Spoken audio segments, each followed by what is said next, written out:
La historia del espantapájaros, el sacrificio maldito. Una familia feliz habitando en su pequeña propiedad rural donde eran dueños de un maizal. Por desgracia, el destino quiso que una tragedia sucediera, trayendo a la vida a un nuevo asesino serial, el espantapájaros. Cuando la maldición se vuelve real, las alas negras de la muerte dan sombra a los que viven. En alguna ciudad tranquila y enigmática de un interior cualquiera, en 1983. Parecía ser un fin de semana común y corriente en el que Jacob Turner y su hijo Noah, de tan solo 6 años, se quedarían juntos, mientras la esposa iba a la ciudad vecina a visitar a su madre que se encontraba muy debilitada por un cáncer que la consumía a una velocidad increíble. Aquel día nublado y aparentemente normal pasaría para siempre a la historia de aquella amable familia. Jacob era el tipo de hombre que uno podría llamar simple y poco sofisticado. Se ganaba la vida vendiendo tractores y otras máquinas para el campo, era el dueño de una pequeña granja y mantenía frente a su hogar un enorme maizal que utilizaba para sacar adelante a su familia. Era un gran fan de Johnny Cash y dos de sus mayores tesoros eran un viejo fonógrafo que le había heredado su padre y su colección de vinilos de Cash, que parecían nunca haber sido tocados de lo pulcros que lucían sus materiales. Era fácil darse cuenta del amor incondicional que Jacob sentía por su hijo, pues a pesar de estar exhausto y debilitado por un arduo día de trabajo, aún conservaba energía para contarle historias todas las noches con el fin de que el pequeño Noah se fuera a dormir. El señor Turner era un hombre de apariencia vil y de semblante un tanto huraño, no parecía agradarle la idea de ser alguien extrovertido y sociable, prefería reflejarse en su difunto padre, quien lo instruyó sobre los dictámenes vitales, siempre exaltando el arte de la introspección diciendo, el silencio está tan repleto de sabiduría y de espíritu en potencia como el mármol no esculpido es rico en escultura. Fue una mañana de viernes cuando la señora Turner avisó que se preparara para ir rumbo al hospital, pues su madre había sido internada en un estado grave.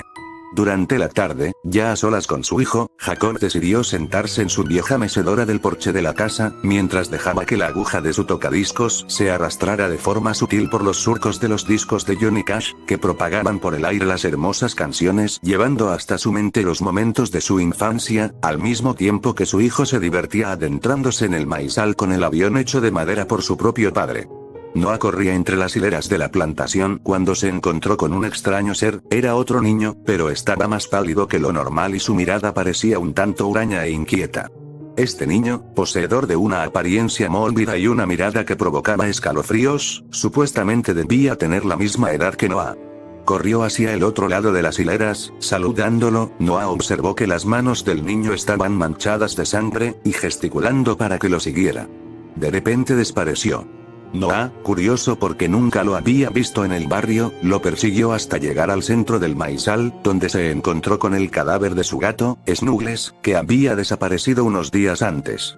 Al acercarse al cadáver del gato, Noah pudo percibir un viento frío que le atravesó el cuerpo y pudo escuchar un débil susurro que le decía: quien sigue a los que ya se han ido, se arrodilla ante los pies de la muerte. Enseguida, Noah sufrió un desmayo y fue brutalmente picoteado por una bandada de cuervos hambrientos, y mientras gritaba y pedía ayuda, sus ojos eran arrancados por los pájaros negros que en aquel momento cegaban la vida de un pequeño que apenas si podía defenderse, un niño que soñaba con ser un agricultor como su padre. Los gritos de horror emitidos por Noah se deslizaron entre las filas de la plantación en el momento exacto en que la lluvia comenzó a caer. Si Dios existe, ¿acaso esa lluvia eran lágrimas por la tragedia que acontecía? Triste coincidencia morir en un campo de maíz.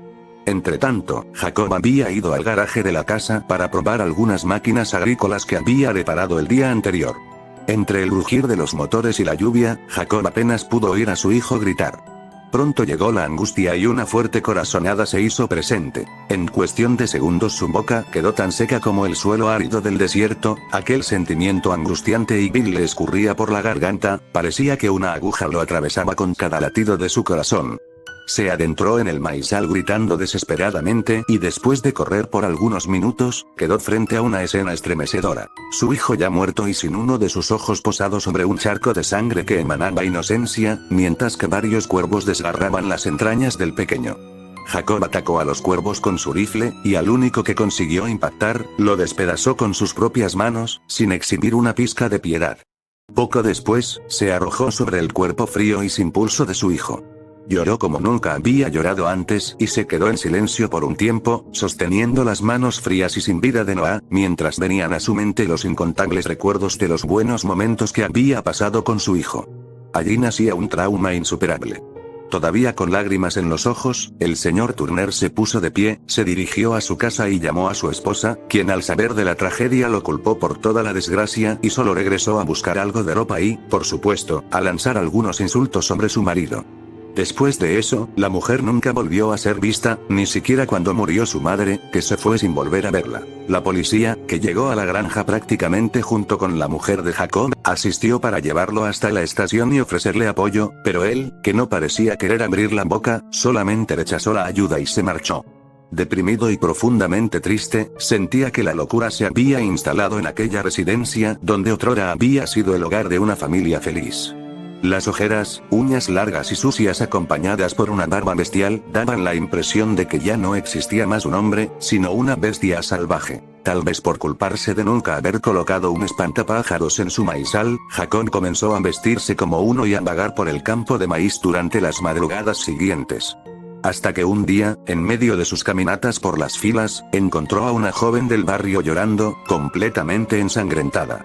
Observando y oculto por el maíz, escuchó a la mujer susurrar durante el llanto: «Dios, cuánto dolor. No sabía que un aborto doliera tanto. Creo que voy a morir». Camuflado entre las hojas, Jacob observaba aquello con las pupilas dilatadas y algo extraño comenzó a circular por sus venas después de escuchar la palabra aborto.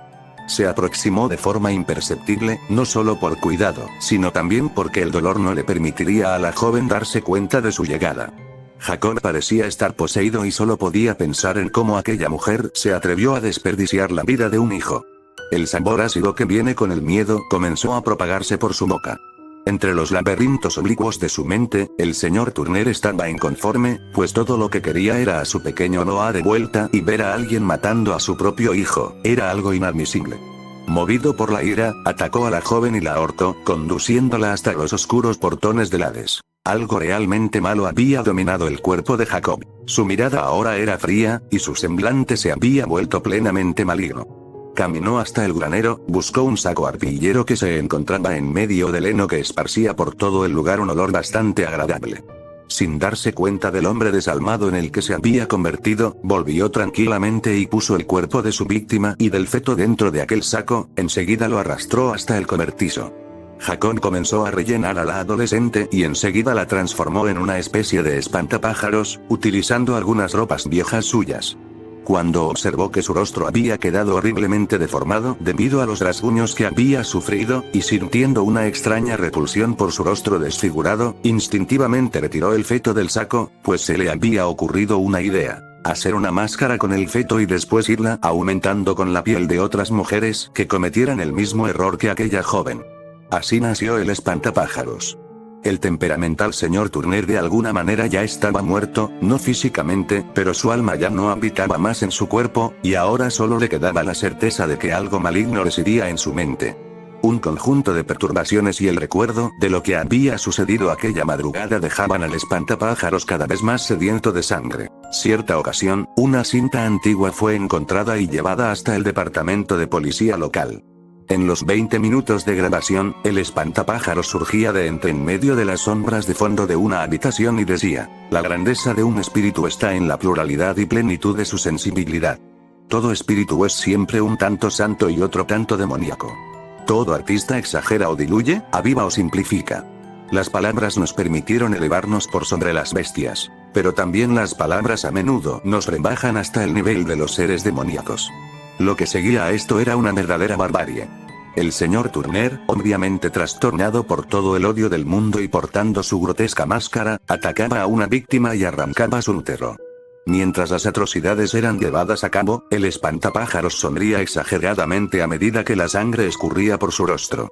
El video que testifica los últimos momentos de aquella mujer se volvió aún más popular cuando la cinta con la grabación desapareció de los archivos de la policía. El tiempo fue pasando, niñas y mujeres de la región desaparecían de forma misteriosa e ininterrumpidamente, y la cantidad de espantapájaros en el maizal del señor Turner aumentaba de forma esporádica hasta que un día, y desconfiados con toda la ola de sucesos siniestros, los pobladores invadieron la residencia de la familia Turner. Después de que algunos vecinos se quejaran del mal olor que emanaba del lugar, se encontraron con un cuerpo en estado de descomposición. Al lado del cuerpo estaba una carta manchada de sangre coagulada donde Jacob asumía la culpa por las desapariciones de las jóvenes y relataba toda su locura. Justo al lado derecho, una Biblia abierta de par en par tenía el siguiente texto marcado: Mía es la venganza y la retribución. A su tiempo el pie de ellos resbalará, porque el día de su calamidad está cerca, ya se apresura lo que les está preparado. Deuteronomio 32:35. ¿Un asesino? ¿Una leyenda? Nadie sabe. Lo que nos queda es la certeza de que necesitamos tener cuidado con aquellos que no saben lidiar con las grandes pérdidas. Y cuando la locura se apodera de la mente del hombre, vivir se vuelve una maldición, un delirio de una fiebre que nunca pasará, solo con otro sacrificio sangriento.